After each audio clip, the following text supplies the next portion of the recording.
this video, it's all about addiction. What is addiction and how to prevent addiction? What is addiction? Addiction is a neuropsychological disorder characterized by a persistent and intense urge to use a drug or engage in a behavior that produces natural reward, despite substantial harm and negative consequences. Examples of addiction: drug addiction, behavioral addiction, sexual addiction, gambling addiction, and internet or video game addiction.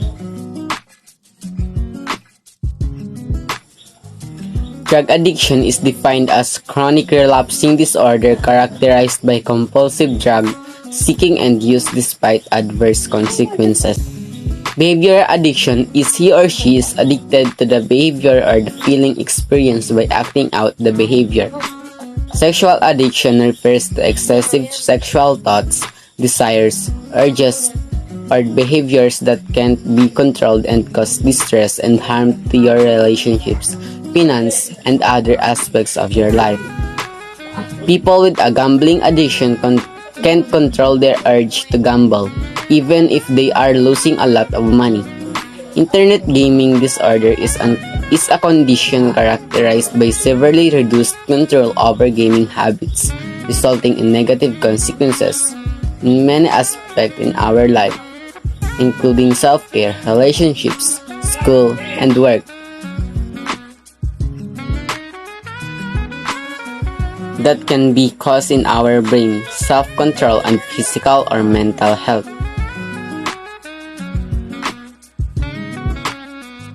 In behavioral changes: angry and irritable, changes in personality and attitude, fearful, paranoid, and anxious without probable cause, lack of motivation, changes in mood and temperament. On the other hand is physical changes of being addicted: abnormal pupil size, bloodshot eyes, body odor, poor physical appearance, and slurred speech. There are a lot of ways to prevent addiction. Most of them are self-care, relationships, and healthy coping skills. Even if preventing addiction isn't your top priority, doing these things and will prevent your mental health and allow you to live a happier and more fulfilled life.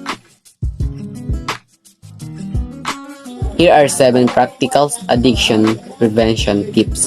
Number 1. Admit there is a problem. The hardest part to recovery is admitting you have addiction, but admitting a problem shows you have the courage to face your addiction and its underlying causes. However, having a solid support system. Tip number 2.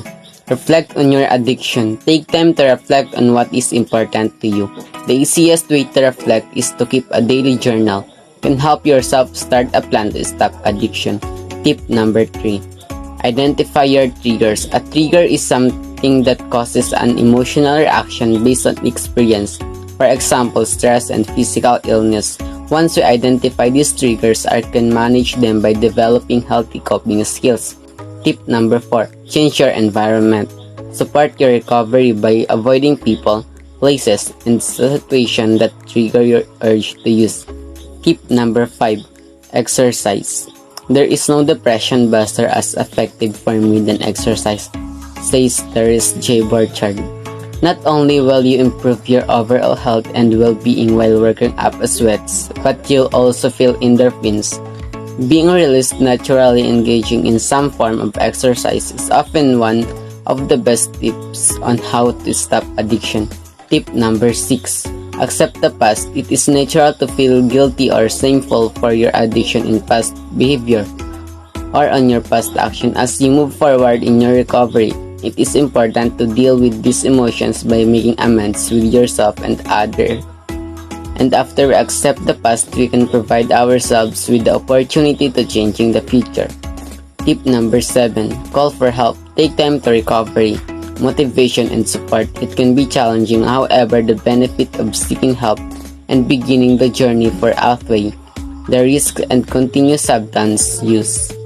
The negative things that we learned in addiction is we need to remove it, flip it into something positive now, and put ourselves in a direction that's going to enhance our life, not to destroy it. Because in this world, there's no impossible. It's up to you.